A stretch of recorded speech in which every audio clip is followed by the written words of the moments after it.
Hey guys, so I don't know if you have a bed partner, wife, boyfriend, husband, whomever you're sleeping with, and they snore. You know it's a big problem.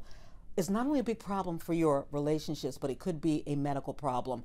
This is what we want you to do. This weekend, ask your partner first, but take your video camera and record them when they're sleeping and snoring, because we're going to show it to our experts, and they're going to tell us whether or not you just have annoying snoring or whether or not you have a serious problem. Go to clickondetroit.com/snore to submit your videos. And then join us starting Sunday night at 11. We're going to walk you through this entire don't ignore the snore process. We start off where you actually get to watch a sleep study and find out how that sleep study saved that man's life and his relationship.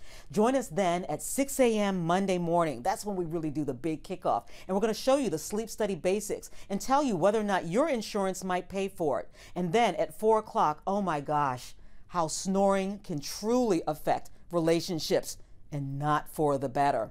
Then at 5 o'clock, we're going to take a look at equipment. Lots of stuff over the counter. What's worth buying and what's not. What works and what doesn't. And then at 6 o'clock, join us for the Don't Ignore the Snore finale, where we actually have our expert take a look at your snoring or your partner's snoring, and they will tell us whether or not it's okay, you just are annoying, or whether or not you have a serious medical problem. So don't forget, this weekend, ask the partner first, record the snoring activity, submit it at clickondetroit.com/snore, and we'll take a look at it and tell you what's going on in your bedroom on Monday. We'll see you then.